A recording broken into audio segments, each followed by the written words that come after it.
မင်္ဂလာပါရှင်ရှမ်းခေါက်ဆွဲလို့အတန်ကြားလိုက်တာနဲ့မစားရမနေနိုင်တဲ့သူတွေအတွက်ရှမ်းခေါက်ဆွဲလုံးနည်းလေးမျှဝေပေးကြပါရရှင်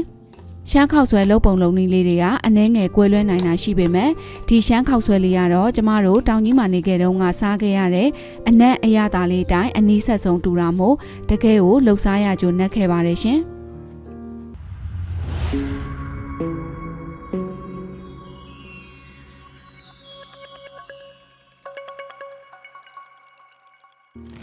ရှမ်းခေါက်ဆွဲလုပ်ဖို့အတွက်အရင်ဆုံးဆန်ခေါက်ဆွဲကြောက်ကိုရေတနာရီလောက်စိမ်နာပါမယ်ရှင်။ကျမတော့ဆန်ဖွဲကိုသုံးနာပါတယ်။ကိုကဆန်စည်းဘက်ကိုကြိုက်တယ်ဆိုရင်ဆန်စည်းခေါက်ဆွဲသုံးလို့ရပါတယ်ရှင်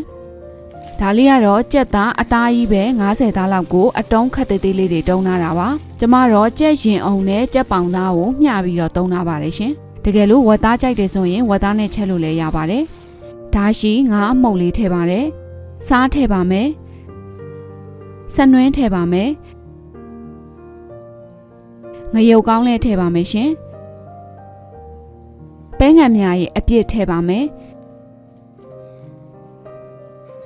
ပဲငံများရဲ့အကျဲလည်းအနည်းငယ်ထည့်လိုက်ပါမယ်ပြီးသွားပြီဆိုရင်တော့အရသာတွေအားလုံးနှမ်းဆက်သွားအောင်လို့နယ်ပေးလိုက်ပါမယ်ရှင်အားလုံးသမအောင်နယ်လို့ပြီးသွားပြီဆိုရင်တော့ကြက်သားတဲ့အရသာဝင်သွားအောင်လို့အနည်းဆုံး1နာရီလောက်နှက်ထားပေးလိုက်ပါမယ်ရှင်ကြက်သားဟင်းလေးချက်ဖို့အတွက်ခရမ်းချင်သီးကို17လုံးလောက်သုံးနာပါတယ်။ကြက်သွန်နီ9ဦး၊ဂျင်းလက်20လောက်နဲ့ကြက်သွန်ဖြူ18မှွာလောက်ကိုသုံးနာပါတယ်ရှင်။ကျမကတော့အနှစ်များများလေးနဲ့ကြိုက်တာမို့လို့ပါဝင်ပစ္စည်းတွေကိုခက်များများလေးသုံးနာပေးပါတယ်။အခုအိုးထဲကိုစီထည့်ပါမယ်ရှင်။စီကိုတော့ခက်များများလေးသုံးပေးရပါမယ်။စီပူလာပြီဆိုတာနဲ့ကြက်သွန်နီလှီးတဲ့တာကိုထည့်ကြောပါမယ်။ကြက်သွန်လေးတွေတော်တော်လေးနွမ်းလာပြီဆိုရင်တော့ကြက်သွန်ဖြူနှုတ်နှုတ်စင်းနာတာကိုထည့်ပါမယ်ရှင်။ဂျင်းကိုလည်းတစ်ခါတည်းထည့်လိုက်ပါမယ်ရှင်။ဒီအခုထည့်လိုက်တဲ့ကြက်သွန်ဖြူနဲ့ဂျင်းလေးတွေနည်းနည်းလေးနွမ်းပြီးတော့မှုေးလာတဲ့အနေထားရောက်သွားပြီဆိုရင်တော့စနွင်းမုတ်လေးထည့်ပါမယ်ရှင်။ကြက်သွန်အဖြူအနီနဲ့ဂျင်းတွေကိုရွှေဝါရောင်လေးတန်းပြီးတော့အနှဲငယ်လေးကျွတ်လာတဲ့အထိကိုစီသက်ပေးရပါမယ်ရှင်။အခုလိုကြက်သွန်လေးတွေနည်းနည်းလေးစားကျွတ်တဲ့အနေထားရောက်ပြီဆိုရင်တော့ငရုတ်သီးမှုတ်ထည့်ပါမယ်ရှင်ငရုတ်သီးမှုတ်ရဲ့အစိမ့်နံလေးပျောက်သွားအောင်လို့ခဏလောက်မှွေပြီးပြီဆိုတာနဲ့ခရမ်းကျင်သီးလှီးတဲ့တာလေးတွေထည့်လိုက်ပါမယ်ရှင်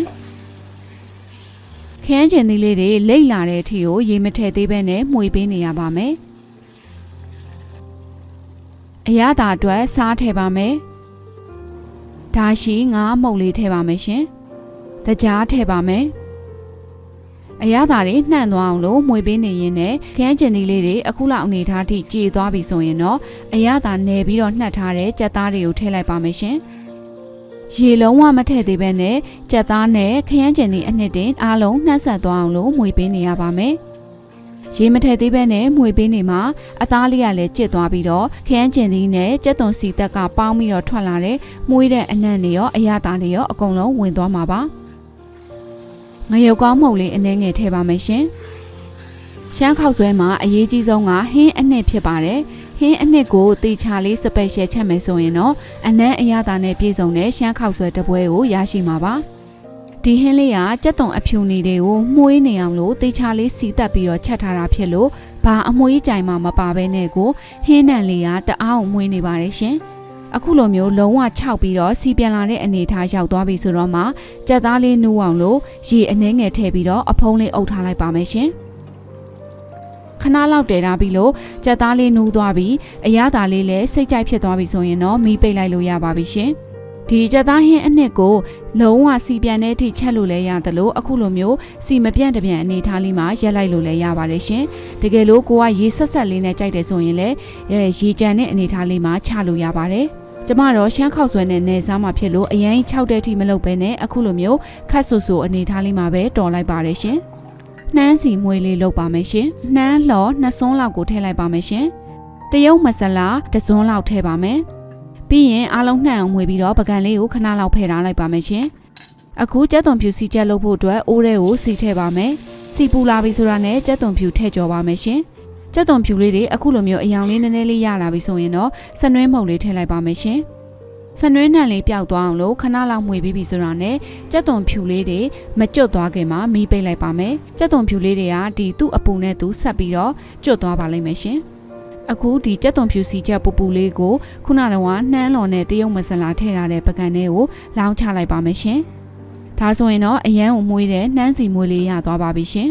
အခုရှမ်းခောက်ဆွဲဘက်လေးပြုတ်ပါမယ်ရှင်ရင်နွေးစုစုမှာရေတနာရီလောက်စိန်ထားတဲ့ရှမ်းခောက်ဆွဲဘက်လေးကိုထည့်ပြုတ်ပါမယ်ခောက်ဆွဲဘက်လေးနူးကန်ဒီအနေထားလောက်ရောက်ပြီဆိုရင်တော့ရွှေပဲရွက်လေးကိုထည့်ပြုတ်လိုက်ပါမယ်ရှင်ပြီးတာနဲ့အားလုံးကိုရေစစ်လိုက်ပါမယ်အခုရှမ်းခောက်ဆွဲပွဲလေးပြင်ပါမယ်ရှင်ရှမ်းခောက်ဆွဲဘက်လေးထည့်ပါမယ်ပဲငတ်မြားရဲ့အချိုးအပြည့်ရည်ဆွိဆွိုင်းဆော့ကိုထည့်ပါမယ်ရှင်ပဲငတ်မြားရဲ့အကျဲအနှင်းငယ်ထည့်ပါမယ်နှမ်းစီမွေးလေးထည့်ပါမယ်ရှင်ပြီးရင်တော့စပယ်ရှယ်ချက်ထားတဲ့ကြက်သားအနှစ်ကိုထည့်ပါမယ်ရှင်မြေပဲလော်မညက်တညက်ထောင်းလာတာလေးထည့်ပါမယ်ပြီးရင်တော့ရွှေပဲရွက်လေးထည့်လိုက်ပါမယ်ရှင်ငရုတ်သီးစီဖြော်လေးအနှဲငယ်ထည့်ပါမယ်ရှင်ပြီးရင်တော့အိမ်မှာကိုယ်တိုင်လုပ်ထားတဲ့မုံညင်းချင်လေးထည့်ပါမယ်ရှင်ကျမတော့ရှမ်းခောက်ဆွဲတုပ်ပြီးဆိုရင်ဒီမုံညင်းချင်ကနေထွက်တဲ့ဒီချွတ်ချွတ်ချင်းချင်းအရည်လေးအနှဲငယ်ထည့်ပြီးတော့နေတာကိုကြိုက်ပါတယ်ရှမ်းခောက်ဆွဲရဲ့အရသာအတွက်တော့စားလေးနည်းနည်းလေးပဲထည့်ပါမယ်ကြက်သွန်မိတ်လေးရှိတယ်ဆိုရင်ဒီနေရာမှာကြက်သွန်မိတ်လေးထည့်ပေးလို့ရပါတယ်ကျမတော့အိမ်မှာအလွယ်မရှိလို့မထည့်တော့ပါဘူးရှင်ပြီးတာနဲ့အားလုံးကိုနှမ်းဆက်အောင်လို့နယ်လိုက်ပါမယ်ရှင်ရှမ်းခောက်ဆွဲဘက်လေးပူနေတော့မှနယ်တော့မှစားကောင်းတာမို့လို့ရှမ်းခောက်ဆွဲဘက်လေးမအေးခင်မှာမြန်မြန်လေးနယ်ပေးလိုက်ပါမယ်ကျမတော့မုံညင်းချင်ကိုဒီတိုင်းခတ်စားတာထက်အခုလိုမျိုးခောက်ဆွဲဘက်နဲ့တခါတည်းတွဲပြီးတော့နယ်လိုက်တာကိုပို့ပြီးတော့ကြိုက်ပါတယ်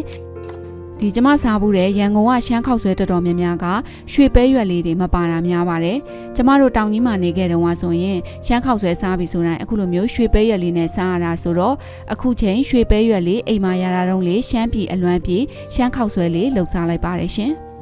အရေးစားကျင်တဲ့သူဆိုရင်ရှမ်းခောက်ဆွဲပွဲပြင်တွေကစီအများကြီးမထည့်ဘဲနဲ့အသားပတ်လေးတွေစီသက်ဖက်လေးတွေလောက်ပဲဆဲပြီးတော့ဒီထဲကိုကြက်ပြုတ်ရည်လေးဆမ်းပြီးတော့စားလို့ရပါတယ်ရှင်အဆုံးထိကြည့်ရှုပေးလို့အားလုံးကိုအထူးပဲကျေးဇူးတင်ပါတယ်အားလုံးပဲကျန်းမာချမ်းသာပြီးတော့ဘေးရန်ကင်းကြပါစေရှင်